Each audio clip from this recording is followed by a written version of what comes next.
Big Mac, Chicken McNuggets, no, Big Mac and Quarter Pounder with cheese, or Filet-O-Fish. You'd be doing the same thing if you were at McDonald's, because you can choose not just one, but two of your favorites for just $6. Tasty Big Mac, crispy 10-piece Chicken McNuggets, juicy Quarter Pounder with cheese, or savory Filet-O-Fish. Enjoy two of your all-time favorites for just $6, if you can decide on the two. Prices and participation may vary. Cannot be combined with any other offer or combo meal. Single item at regular price.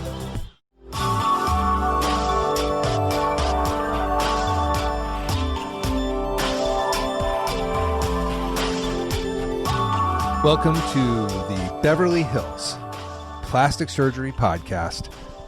I'm Dr. J. Calvert, and just want to reflect for a moment on having my now... Was it too soon? I can't even say it yet. No, you can't say it yet. Oh, I can't even say it. I'm going to tell you later on. See, now you got to wait, because Dr. Rovelo has all kinds of new clout. That is true, but to be discussed later. That's right. We're going to wait. We will not. It's like you just have to. It's like waiting for a new release of some amazing new tune by your favorite artist. Like the Netflix. New episodes coming at some point. Someday. We don't know. Maybe it'll be canceled, but yours will not be. You are officially there. So I will hold on that news because I'm excited about it. Thank you. And congratulations. And you all who are listening will just have to wait until it's That's right. Totally like announced to the whole world. But it's good news and great for you and great for plastic surgery. So we're happy for you to be making your way through your career the way that you are. Thank you. Thank you very much. I'm also happy that you are the co-host of the Beverly Hills Plastic Surgery Podcast. I sure am. You are. And many have noted that they really like your voice when they listen to the podcast.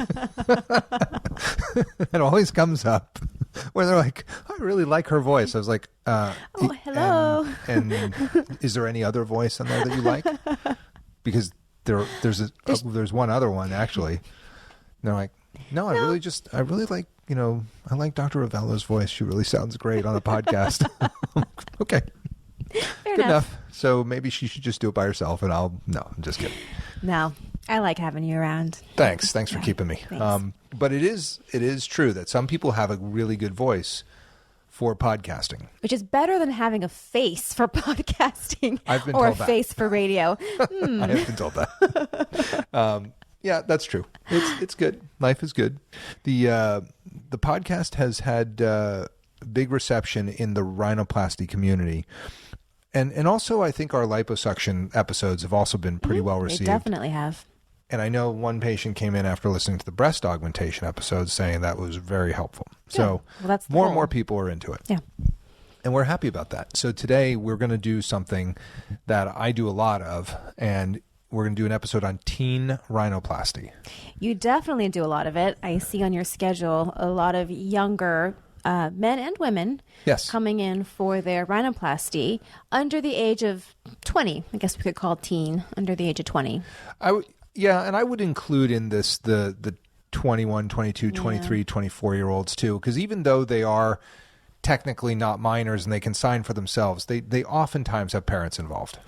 For sure, especially when we're talking about going through insurance and things like that. A lot of times they're still on their parents' insurance plan. And so, that sounds fair. But it's really about the decision making that, that's where the parents get involved. And so in teen rhinoplasty, for sure, if they're under 18, then they can't do this without the consent of their parents, and their parents are the ones making the decision. But I really think that the decision for teen rhinoplasty has to be driven by the patient.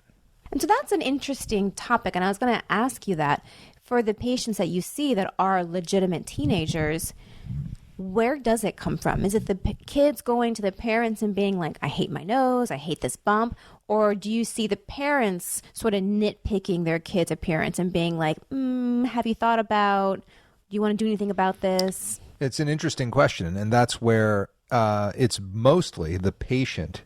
It's the teen rhinoplasty patient driving the process. That's good. Which is good because it's an adult decision to have surgery.